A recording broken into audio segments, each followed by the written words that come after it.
Good afternoon. It's 1 o'clock, and thanks for being here with us on the live and interactive special edition of the ACSA Legislative Lunch Break, along with our Executive Director, Wes Smith. I am not Naj Khan, but we'll get to that. Edgar Sassueta, Senior Director of Policy and Government Relations here at ACSA. We're, as always, welcome and happy to join you. As we always ask, jump in the chat. Tell us who's here. Say hi. Always love to see who's joining us today on a Tuesday afternoon. So first off, Wes, thank you for jumping in. And so let's get this out of the way right off the bat. It's Edgar and Wes. Usually this is Naj and Edgar. And as much as I might try, I don't have that smooth anchor voice. Like we had to pull you. I guess I don't want to offend you. We didn't pull you in from the JV, team. You legitimate in your own right. But so as folks might remember, last week we did say that Naj, credit to you, you actually let Naj go on vacation. And maybe even more credit to you, you didn't call Naj back from vacation, even though there's breaking news this week, and we still had it to handle it. So thanks for joining us, Wes. How are you doing today? Hey, man, it is great to be called up from the freshman squad and to be on, ACSA's most popular show. And speaking of Naj, don't forget that once we have a little bit of a recess here, it's time for you to take some time also, Edgar. Turn off that computer, turn off that phone, and become more well. Yeah, I appreciate it. I'm gonna take you up on that, and now you put it on the record there. So last week we were negotiating. Naj and I actually offered to Naj, like, maybe you just take me along on your vacation. That way we only have to miss 1 week. Him and his wife didn't bite, surprisingly. So I'm here. Can't imagine why not. Again, let me say hi to the folks who have joined us. I see Mark, Parveen, Marie, Robert, Sonia, Daryl. We have a lot of our friends, a lot of familiar faces there. As Gianna was telling us backstage, we are always not to put any pressure on yourself or I, Wes, but I think we had upwards of 80, 100 people waiting to even before we started. So when that happens, that means two things. It's a really important topic, or maybe people are trying to make sense of it, or as we might talk about, they may have some thoughts. And I know our folks are not shy about having thoughts. So that before we get to our special guest, it's been a big week. I know we've been talking about this for a couple of months, about new CDPH guidance, new CDC guidance. When is it going to come out? Finally came out, right? We got wind of this last week. We got a little bit of an inkling of what that was going to be. Now we got the full document yesterday. I know our members aren't shy. And anytime there's big announcements from the state, Wes Smith is always a good pulse of like how our administrators are feeling about things, just because usually it's a reflection of what your text messages or phone calls look like. So what initial thoughts, just based on the field, what are you hearing about the guidance? Yeah, but before I get into what I'm hearing, I kind of want to just remind our members, our audience of where we've been for the last 16 or 17 months in our advocacy, in amplifying their voices. And it takes me back years and years to an episode of Star Trek. They had this scenario called the Kobayashi Maru that you couldn't defeat. It was the unwinnable situation. And James T. Kirk cheated and won. But in this scenario, there was going to be no clear victory for all of our members because our members have had different opinions about this guidance for quite some time. But at the beginning of this pandemic, I just want to remind our folks that our loudest position was we needed clear direction from the state of California. That at the beginning of the pandemic, our members were left on an island, if you will, to make these decisions about school closures, how to operate, without any clear direction. And it was no one's fault, just that it was new to everybody. We were, as a system, unprepared. So our folks stepped up and they led. And so throughout, we've said, we need more clear directions from the state. We also have to remove the multiple goals. If we have one goal, that's something we can approach. When we have multiple, it's hard for us to do what is in the best interest of our students and in compliance with these regulations, mandates, etc. And so we've been saying that for quite some time. So here we are then looking for CDPH guidelines related to mask wearing and social distance. And we see the state kind of listening to our advocacy and saying, we as a state are going to give clear direction in this regard. And what we're finding is in the field, there are some folks saying, no, I'd rather have that local control. And I just want to make sure that our members understand that, for our elected officials, they've been hearing from our members for 16 months, we need clear direction. We need leadership from the top.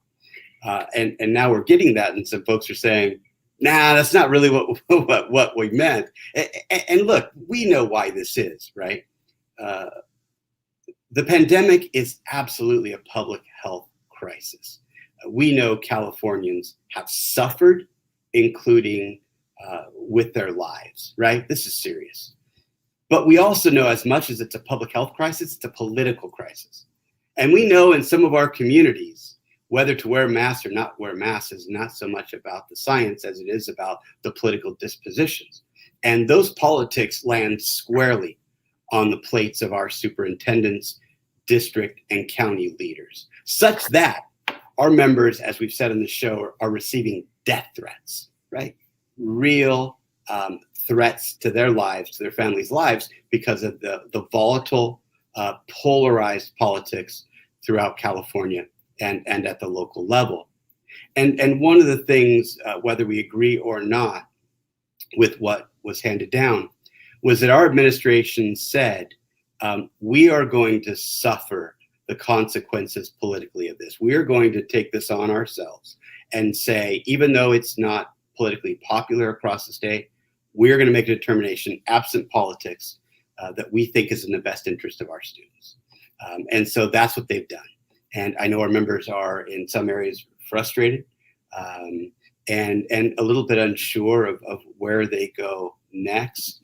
But just to set the context, this is where we've been and where we are. And I'm certainly grateful for Dr. Bardach. I just want to say this to our members who are always gracious hosts on these broadcasts. She is the messenger. and I want us to be sensitive to that. We can ask her questions. We can be honest with her. Let's not forget she is our guest and she is a messenger, and that she agrees to come on and be with our 18,000 members whenever we ask, because she and the administration know that we have the best interest of California's 6.3 million students at the forefront of our thinking.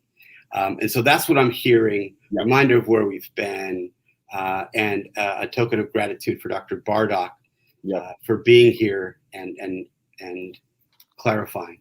No, but well said, Wes. And with that said, without further ado, let's bring in our old friend and our guest, Dr. Naomi Bardach, who leads the Safe Schools for All team here in California for the administration. As folks know by now, she's a pediatrician by trade with UC San Francisco and may hold the record. I don't know. We keep official statistics here, but she's in the running for most appearances on Legislative Lunch Break. So as you said, Wes, really appreciative of her joining us once again. Obviously, a busy week for you folks, Dr. Bardach. So to start, as you folks had been saying, you had been waiting, and let's be clear of our members, and we reminded them that the delay this one was not on the state's fault. We could have a conversation about the other pieces. You guys were waiting for CDC. This was on the feds. So the feds come out with their guidance late last week. The state follows up pretty promptly. Maybe you could just walk us through the overall approach or the thinking of where the state landed in terms of why they went in the direction that they did. Yeah, no, it's a great question. So the goal that we really have in mind for students in California is full in-person instruction, and as much in-person instruction as we can provide, right? And that's actually the framing for the guidance, and that's very much aligned with the CDC guidance. And when it came out last week, we saw there's a couple key pieces that sort of were core to our to the way we constructed the guidance in order to actually meet those key goals. One is that there's an emphasis in the CDC guidance on physical distancing. And we, know from many people in California that not every school can have full in-person instruction if there's minimum physical distancing requirements. So as we looked at that guidance from the CDC, they also say it's a layered approach. If you're not able to do full in-person instruction with physical distancing, you should do other layers like indoor masking. And that's actually, bullet point number 3 on their key takeaways at the top of the CDC guidance. So that to us meant that we're balancing. So indoor masking for us allows us to do full in-person instruction by saying that physical distancing, people can use it, but there's no minimum requirement for that. The other really key piece about the CDC guidance that was actually something that we hadn't heard so much about. We'd heard maybe it was going to happen, but not for sure, is that they allow for a modified quarantine for kids for a kid who is exposed while they're wearing a mask and while the other person is wearing a mask. Both parties wearing a mask, what's called mask on mask, just specifically for K-12 in the indoor classroom setting if there's a universal masking policy in the school. So that means that with that structure in place, we can write guidance, which we did, that allows for that type of modified quarantine, where a kid is able to stay in school and have that in-person instruction, even if they've been exposed, which is a game changer because in the last year and prior, it's 10 days out of quarantine. So we really feel like this is how we can do the best we can for students in California to do full in-person instruction and actually the most instructional school days possible. And the way I like to phrase it is, our ability to minimize or have no minimum physical distancing allows kids to get in school, and the modified quarantine allows kids to stay in school. Yeah, Dr. Bardach, thank you for that. In fact, that's a great segue to my part of the opening is really clarification around where the state's thinking was. As you said, CDC came out with, you can do this, you can do this, you can do this. And the state said, let's do this, right? Let's focus. And I've heard folks in the building say physical distancing makes it harder to open schools and makes it easier to close schools, right? And we've heard superintendents say it's impossible to accommodate 40 students with 3-foot distancing. So I think it supports that. So instead of that, they went with masks. Maybe you can explain why that was such an important decision relative to the number one goal for the administration, which is more in-person instruction across the state. And then as you do, Susan asked a question a couple of others had. So maybe you can include as well if adults have to wear masks when students aren't in the room, and just again clarify that the 3-foot distancing is no longer in play. So the state's thinking and why that's so important for you and for state leaders. Yeah, I think it's probably helpful to say there's always in schools, and this is COVID, there's always the twin goals of in-person instruction. So full in-person instruction done safely. And so the masks, we know they are one of the most effective layers that we have, one of the most effective safety measures that we have, but also one that is relatively, it will not lead to this barrier. It's not a barrier to full in-person instruction. So extremely effective, and so is the right sort of way to create safety for schools, for school communities, for students in schools. It's a really, really sort of, as we think about how to balance those things, this is the right way forward. And I'll also highlight the CDC points to the strong recommendation requirement. They're not allowed to require, but their recommendation is a recommendation that people take as the very strong signaling. They say unvaccinated students in the classroom should be wearing a mask.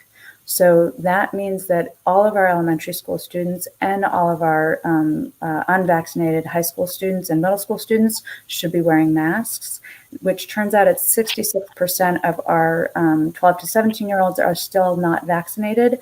So following the CDC guidance, it's actually, they still are also like masking are key. They're key tools.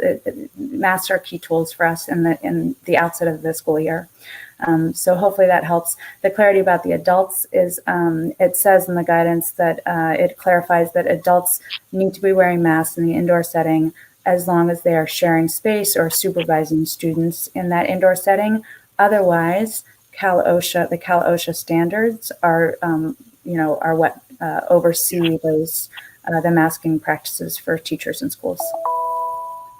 Dr. Bardach, we know you had a busy day yesterday with the release, and I know there was some headlines and whatnot. There was some clarification that was made to the guidance, even since its release earlier in the day, and I know that it got a lot of attention, even nationally, about what California was doing or may have not doing. So, one, can you clarify the change that we saw to the masking requirement, and then to our folks about what do they now need to know in terms of enforcement, and specifically about these situations where students or families may just refuse to wear a mask, and what do school leaders need to consider as they're thinking about the policy? Yeah, great question, and thank you for bringing it up. As sometimes happens with guidance, you write the guidance, and we wrote this guidance. We had some stuff already drafted, but a lot of stuff happened over the weekend, so under a very quick timeline. And it sometimes happens that the guidance comes out, and then as people read it and we get feedback, we realize that, okay, something needs to change. I think it's happened actually almost every single time we've released guidance. There's been something within 24 to 48 hours. We're like, oh, we got to just clarify this, needs some clarification. So that's essentially what we did last night, is that there was a lot of sort of confusion. What does this mean? Is this a new policy that all of a sudden we need to bar people? It was that the language that was put up yesterday was actually the same language that had been last year. So anything that schools were doing last year around enforcement is still relevant. And so the clarification that we did last night in the guidance was just to clarify that. Use, as you did in the prior school year, do the enforcement practices and policies that schools did. And then the only other piece also is to actually remind people that in this school year, AB 130 is the independent study program that is what is now the relevant alternative education pathway that might be used for any student who, after the school does everything they can, if they still are refusing to wear a mask and there is a sense that they need to be excluded, that would be to make sure that they sort of know that's the pathway that they would use, independent program. So that those were the two pieces. Probably is just clarifying, because we understood that was a little bit, it was just, there was a swirl about what that all meant, that it's still the same thing. So the message to the educators: do what you did last year. You know what you're doing on enforcement. You should go ahead and keep using those policies. And let me ask you a follow-up, but more for confirmation, just to make sure we're thinking about this right in terms of the enforcement. So as it was last year, so kind of the steps are: require the mask. If they don't have it, offer them a mask, right?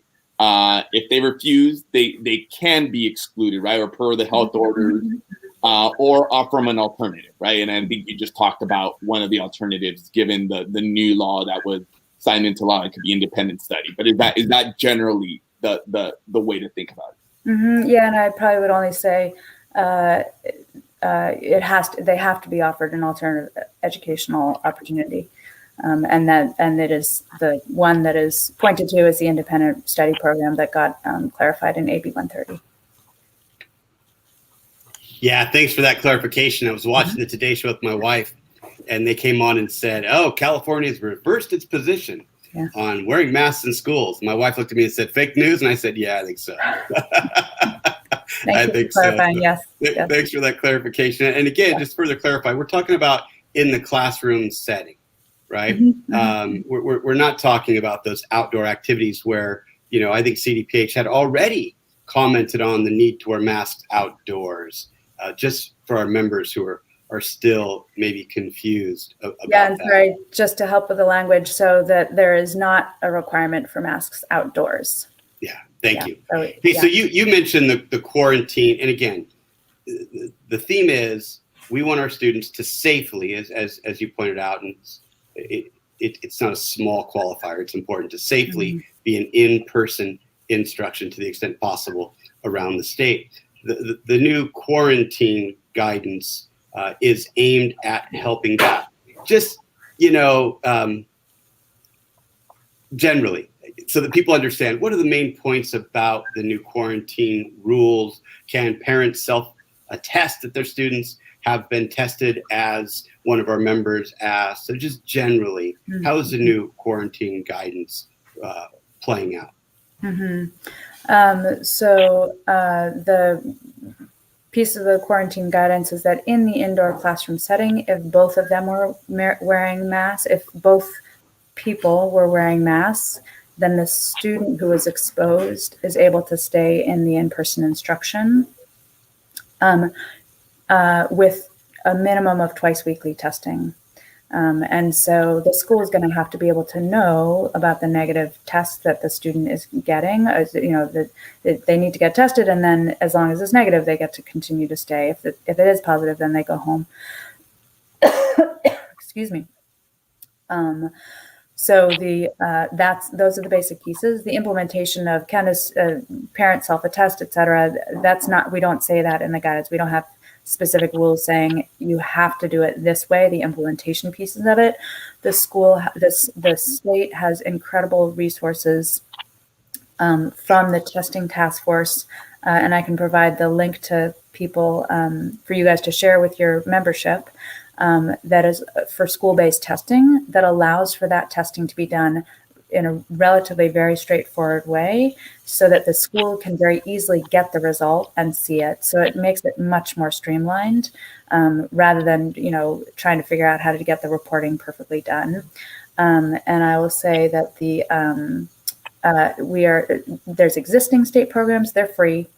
And we are also piloting in our state programs things that might make that even more feasible, such as at-home testing. So we're working on trying to actually continue to support schools with the most robust testing resources and things that really help the operational piece that helps kids stay in school. Yeah, thank you.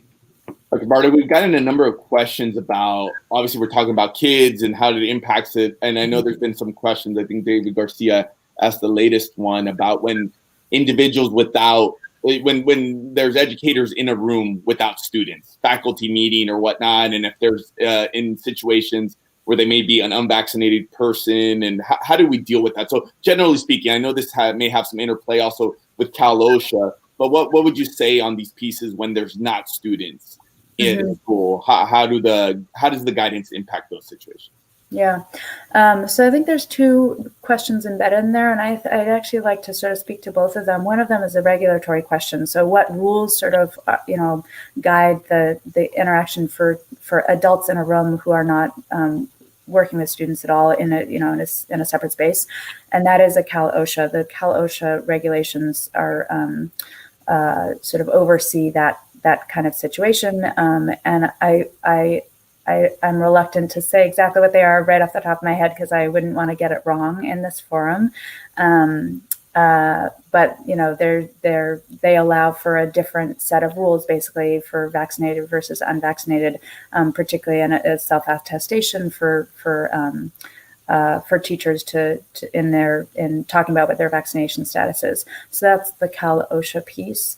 I think there's also another really important piece that I heard from you, which is, what do you do if most people are vaccinated, but there's one person who's not vaccinated? And I think there's a sort of social emotional piece to this that is also part of what drove our decision about how to get schools, just at least at the very outset of the school year, open in the smoothest way possible, where people feel supported and safe, which is that there will be mixed populations of students as well as teachers who vaccinated and unvaccinated. And you can imagine that there could be very detrimental effects where if you have a mixed classroom or a mixed school of vaccinated and unvaccinated, and you have this very visible difference of some people with masks, some people without masks, it creates two classes of people. It creates a potential for differential treatment, bullying, stigma, bias. There's a lot of unintended consequences of doing that. That I think also that knowing about the emotional sort of fallout associated with that is the other piece that I think is important for people to think about, whether it's related to guidance or the social context of all teachers in a room, and how do you deal with that? And I'm not going to say what all teachers in a room should do or how an administrator should think about that piece, but I think we have to continue to be mindful of the fact that we don't want to create tension in schools all the time, where it's going to be really hard for people to function because there's all this distraction going on of, are you vaccinated, are you unvaccinated, and what's my opinion of you based on your vaccination status? Yeah, thanks, Dr. Bardach. Another thing that we've seen is from the beginning of this throughout, we learned every day, right? Each week, each month, and things change. They evolved. I remember my wife having a staging section in our garage for our groceries. They sat there for 12 hours, and then the fruit and vegetables sat in a disinfectant bath for 12 hours, and now we just wash our fruits and vegetables, right? Just different advice. Similarly, we've seen an evolution in guidance for cleaning our facilities and for food service. Can you just speak to those two guidances now? So you're absolutely right that in the beginning of the pandemic, I also had staging, right? Like, clean everything and, bleach your apples, right? I mean, it was pretty extreme. And that's because at that time we thought, based on the science and based on what we understood about viruses more generally, is that would be how we would, people would get sick, is that it would be from surfaces. And as time went by and the science evolved and our understanding of how transmission was happening, it became clear that it was an airborne virus, meaning that we can pass it along just sort of by sharing breathing space with people. And so as we continue to aim for safe and successful schools, the guidance is now informed by the fact that the prior emphasis on lots and lots and lots of disinfection, that creates a real barrier. And it's also that level of disinfectant for kids and even for adults, it's not great to be exposed to that much, right? So that much disinfectant. So it's really important to say that there's now a de-emphasis from the CDC and also from the CDPH that regular standard cleaning is appropriate, and that we really should move away from those other things that were creating a barrier and were probably unhealthy, and most importantly, probably gave us a false sense of security. So we really want to help people focus. Masking, ventilation, those are the things that are really going to help us, rather than saying, oh, let's disinfect like mad because that's gonna keep things safe. No, it's not going to actually make a big difference to safety, and it blocks success. And so helping people understand that they don't need to focus on that anymore. And the last little sort of detail of the guidance that might be helpful to folks is that in the food piece of it, the food safety piece, it also calls out the fact that we no longer need to do individually packaged meals for the same reason. And so that just is, again, a helpful operational piece that the food service, there's a bullet in the food service piece that also clarifies that. Thank you. Naj is here. I have him in my head, and I know he would be upset. We have a lot of viewers today, so I have to remind folks, if you haven't subscribed to our YouTube or Facebook page, hit like on the Facebook page or subscribe to the YouTube page. So please do us that favor if you haven't already done so. Dr. Bardach, ton of questions about sports. Both we've got questions about indoor, outdoor, and I'll kind of actually broaden this because I know you've talked at least in some briefings, about upcoming guidance. So let's throw in other extracurricular drama, and you could anticipate all the different questions. So kind of what would you have to say about where we're at? Obviously, we have some directions on some of these issues. What about others? So we put at the very bottom of our guidance a bullet about this because we know it's a question. Band, singing, youth sports, that guidance is forthcoming. We are already working on it. we really wanted to get the school's guidance out because we know it's so important and time sensitive for that. We also know that there's a lot of questions about those other places. So we're working on that. And the CDC guidance that came out on Friday helps inform that. So that's what we were waiting on that. And now we're working on it. But stay tuned. And we really wanted to get that school's guidance out, which is why we landed it. And we have a placeholder basically at the bottom of it to say, we're working on it and we'll come back to you soon. And I'm only going to ask this because our members will get mad at me if I don't. And so, just for the record, any anticipated timeline on when we might expect that?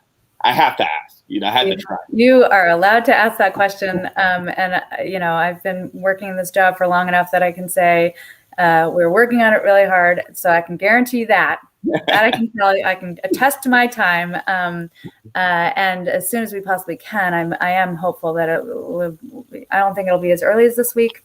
It's a little, but hopefully next week. Right. Maybe as late as the week after, but we know people are waiting also for this, and they've been patient, and we want to help. That's already a better standard than the CDC had when they said soon, right? And they became a couple months. So appreciate that, honestly. Yeah. Hey, Dr. Bardach, I think I have a couple of quick clarifications. Mi hermano Ramiro asked about screenings. So one of the clarifications is: do we need to do screenings for student, staff, or visitors on our facilities where students are present? And then another clarification, one of the members asked, if a student decides not to wear a mask, we have to offer an accommodation. Can that accommodation be to stay in the classroom without a mask? So two quick clarifications, I think, for you. Great. So I'll answer the first one first, and then if I forget the second one, you'll remind me. So the first one is about screenings. So the California CDPH guidance points basically to the CDC guidance on this particular piece. But to be clear, there's no requirement. There's not even really actually a recommendation for screenings. And specifically, to be clear, it's symptom screening or exposure screening, meaning the standard one is, have you had any symptoms in the last 24 hours, and gives the list usually of COVID-19 symptoms. And then also asks, have you been exposed to anybody recently who's been diagnosed with COVID-19? So those screenings not recommended in the CDC. They're kind of silent about it, but there's nothing that says you should be doing this. It does talk about if you're sick at school, and it lists those COVID-19 symptoms, that those would be symptoms to look for, or influenza symptoms. But there is no language that suggests anybody standing at a doorway doing any kind of screening, or even doing what other people did was sometimes, which was have people review with a screener at home, like through a mobile phone application or whatever. So there's no screening language recommended right now. Okay. The next clarification was, and again, I think you answered it, but the member asked, if a student decides they're not going to wear a mask, and we have to find an alternative option for them, the member asked, could the option be to stay in the class without a mask? And I thought that your answer to this was, the alternative is what we have now with independent study that's been recently decided. But just you're smarter than I, and you know this better. So the clarification from you and not from Wes. No, thank you, Wes. No, the masks are required indoors, and so that's the take-home point. They're required indoors, and for students who are refusing to wear a mask, that there is that independent study program. That would be the important. It's required also to offer that alternative educational opportunity. Okay, thank you, Dr. Bardach. A couple of people have asked us for some clarification about special groups, special populations. I know the guidance talks about additional considerations for other populations, students with disabilities, visitors. What does the updated guidance say in these circumstances? It's sort of a big topic. So the CDC has a very nice section on disabilities that we point to, because because it's complex and they put together a really nice set of resources about it. I think the most important sort of take-home point about disabilities, it's oftentimes going to be a very individualized situation, and thinking through how to support that student. So schools should carefully consider how to address those legal requirements related to a provision of a free and appropriate public education, and the requirements to accommodate those disabilities. And then around masking, there's also some pretty clear language also about students who are unable to wear a mask and are exempt, and who are exempted due to a medical condition, that those would be situations where they'd be encouraged to wear a face shield with a drape, and that they would still be accommodated. Bardach, thank you as always for being so generous with your time. We'll ask you one more question, because I know it's come up even while we're trying to clarify, and I know because of the headline, I think it was one of our friends was quoting an EdSource article that local districts can decide for themselves on how to deal with non-compliant students. So just to clarify there, in this case, can districts let students stay in class without a mask? I know you've tried to answer it a couple times, but I know this is one of those that we're going to get asked multiple times. So I just want another chance to clarify that. Yeah. So schools in California, it's a local control school system. Schools enforced the mask policy last year, and they should continue to enforce the mask policy this year. And students who are not wearing masks indoors, students are required to wear masks indoors. So schools are required to enforce that. But it's how they do that is local control in terms of their,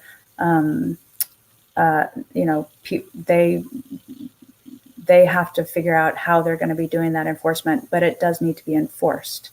So whatever policies people were using last year to enforce that should they should just continue doing what they were doing that was working well for them. But masks are required in the indoor setting for K-12 students. I lied. One last question before we say goodbye. I know the guidance also talks about the state revisiting this in November. Anything you want to say about just the timeline there? Yeah. So I think it's really the goal. The other piece, other guiding light is, let's get kids in classrooms. Let's get the doors open. And we recognize that this is, it's something that we have to always be guided by data and by evidence and what's going on. Following whether it's, variants that are highly transmissible, and we ought to be following that, or that things are going great, everybody's really vaccinated, the rates are super low, right? We're going to be looking at all of those things together. And actually, we will continue to look at all those things together. But we do make a commitment in the guidance to say by November 1, we're going to definitely have another look at this and talk to people, publicly say something about it again. But it might be earlier. It's as late as November 1 is what the language says, because we will continue to look at the data in an ongoing manner. Thank you for asking that last thing. Dr. Naomi Bardach, Safe Schools for All team, thank you again for being here. We appreciate all the work you're doing on this. Wes, let me bring you back on for a second. As always, we got a lot of information there, and I know, like always, our members are probably trying to digest it. Just takeaways, advice for our folks. Where do we go from here? Obviously, we've been through this drill before, and we're very appreciative of the administration coming in here and trying to translate, obviously, what they put in writing. Yeah, well, my first thought is I'm certainly grateful that we have folks willing to come on and help clarify, that we get someone like Dr. Bardach to come on and spend more than 30 minutes. Demonstrates the importance of our membership and their role in supporting the academic and overall needs of California students. And so I'm grateful to her. I'm grateful to our members for what they do and who they represent. I think the takeaway is, the more we get clarification, I think the more questions we get oftentimes, because it's not an easy issue, and it's going to be a challenge in the fall. And so I want our members to know that we're here to help. So if there's something we can do to help support their efforts at the local level, if there's some area of advocacy that they really need us to lift up, We've been doing it the entire pandemic and before the pandemic, but especially during the pandemic, lifting these things up on a daily basis. One of the silver linings, we've learned how to communicate virtually, so we don't have to wait. We can do it now. So let us know what we need to do now. Let us know how we can support you in the field. And I don't know that this works for everyone, but I had one superintendent say this to me recently.